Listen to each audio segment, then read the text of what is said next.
Halo teman-teman, Assalamualaikum. Masuk ke video ke-9 hari ini. Masih di WebGL Programming Today I Learned dari David W. Parker. Ini versi bahasa Indonesianya yang sedikit lebih panjang kalau dibandingkan dengan versi yang bahasa Inggrisnya. Ya biar lebih jelas gitu maksudnya. Nah kemarin kita sudah beres ya sampai bikin 4 buah kanvas. Kita taruh di dengan warna yang berbeda, hitam, red, green, blue kayak gitu. Terus kita taruh titik ya di masing-masing kanvasnya.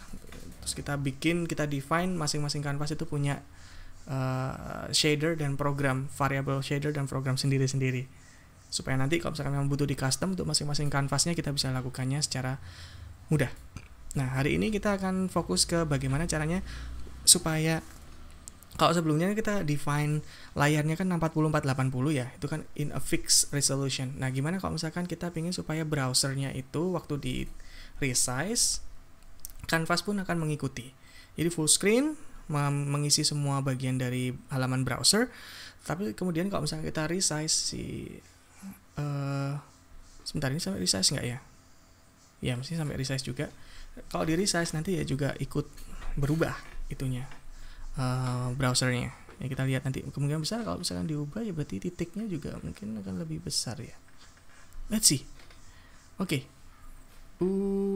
Kita bisa mulai dari buka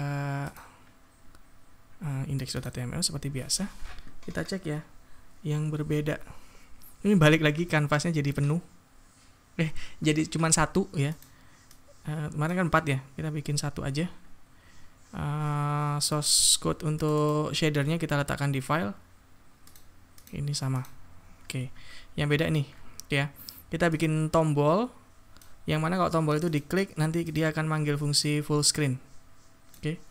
Tombol itu ada tulisannya full screen.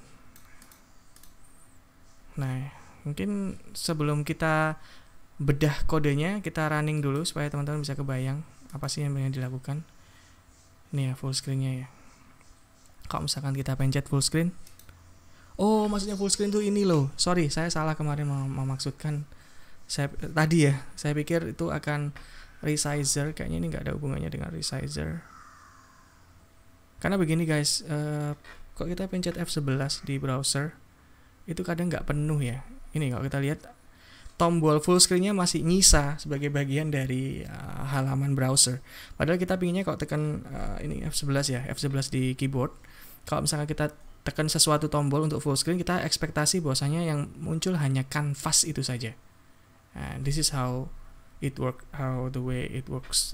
Ini yang kita harapkan nanti melalui kode yang kita buat ya. Terus di sini kalau kita lihat, kita nambahin styles CSS. Ini yang justru tadi membantu kita untuk resizer tadi. Kalau misalkan ini kita bentuk ganti kayak gini, udah beda lagi sih.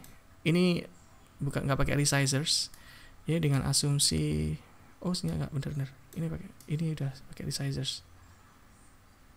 Oke, cara memainkannya nanti ada di CSS-nya. Kita lihat ya di CSS-nya.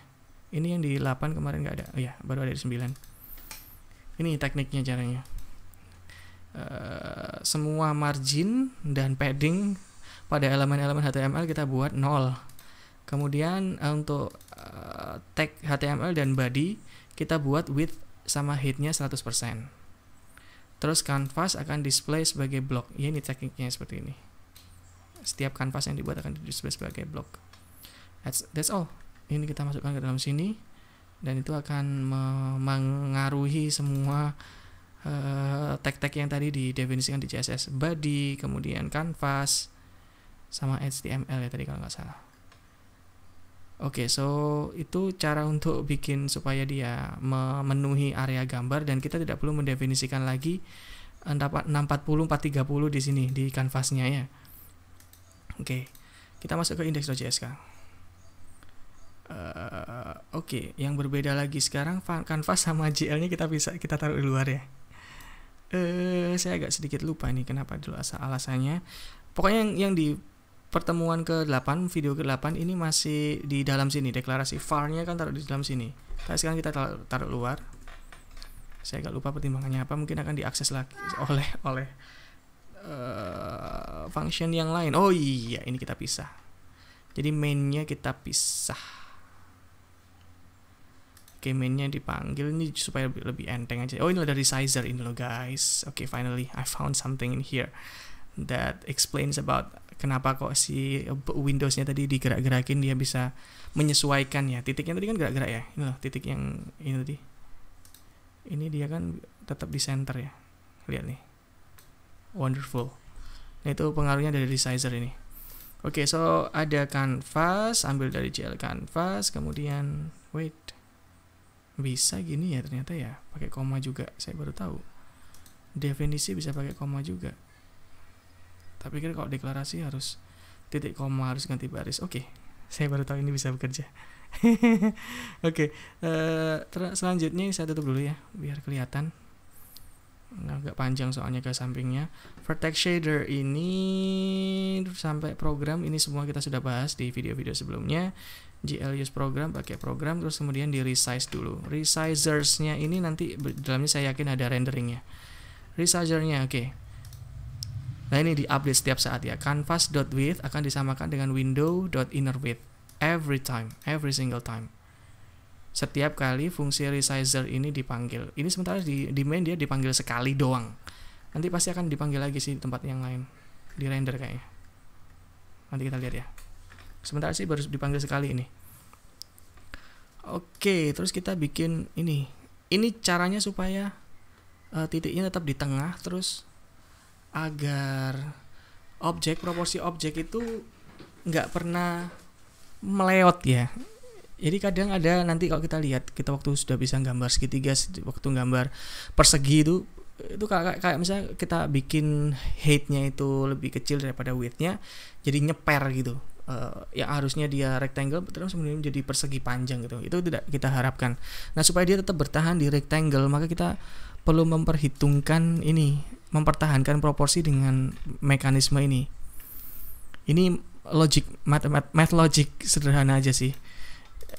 Jadi ketika lebar kanvas itu kurang dari lebar tingginya kan, jadi dia jadinya portrait gitu ya berarti kan artinya. Maka view width-nya itu sama dengan view height, dia berarti akan turun posisinya. View width-nya sama dengan kan landscape ini ya, disamakan dengan canvas width. Jadi kan dia memanjang ke vertikal, maka untuk viewport-nya kita hanya manfaatkan area, kita pakai yang minimal intinya.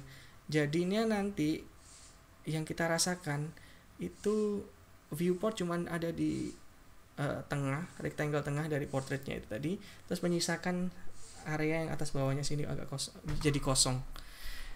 Karena kita hanya menginstruksikan agar view width sama view height-nya itu ambil width-nya tadi kan lebih kecil daripada height-nya. Jadi ini pasti akan kosong height-nya nanti. Terus top padding ini kita bikin supaya ada top padding ya. Top paddingnya canvas height dibagi view height dibagi 2. Ini loh biar dapetin top padding loh. Apa yang jadi nanti top padding kan kita perlu naruh ya, di mana sih sebenarnya kita mau naruh mulai titik awal gambar kita di viewport itu. Kalau nggak kita giniin, nanti bisa jadi objeknya tuh tinggal di atas doang. Dari portrait gini dia akan nyantol di atas, nggak taruh di tengah. Padahal kita pinginnya titik tengahnya clip space WebGL tuh harus tetap di posisinya ada di tengah dari canvas. Jadi tekniknya kita bikin top paddingnya menyesuaikan dan left paddingnya juga menyesuaikan. Ya, tekniknya kurang lebih seperti ini. Left padding berapa, top padding berapa, view width, view height. Terus baru di render. Nah, render ini apa? Render ini ya standar kita GL clear color, kemudian clear, terus kemudian dalam gambar titiknya. Ini resizer dipanggil sekali dia langsung render. Oke, resizer ini sudah satu paket sama rendernya ya. Rendernya di dalam resizer berarti oh ini dia. Kalau kita mengubah ukuran window, kita restore, kita maximize, kita ubah ukurannya, dia akan manggil resizers ini lagi. Ini callback untuk setiap event handler. Callback ini si resizer ini akan juga dipanggil ketika window dari browser itu diubah-ubah. Ini event handler ya. Sama ketika ini full screen-nya itu dipanggil, maka dia akan memanggil lagi resizer. Ya kan? Kan kalau full screen, tombol full screen dipencet, nanti kan tombolnya sendiri juga hilang, yang artinya akan setidaknya ada nambah space kan di atas gitu ya. Nah, full screen ini menjadi event handler dari event listener full screen change, mouse full atau WebKit, kita nggak tahu browser kita pakai yang mana, jadi tembakin aja semuanya. Terus, nah ini kalau kita mau bener-bener totally full screen, bukan sekedar F11 ya. Kalau F11 itu kita full screen halaman browsernya.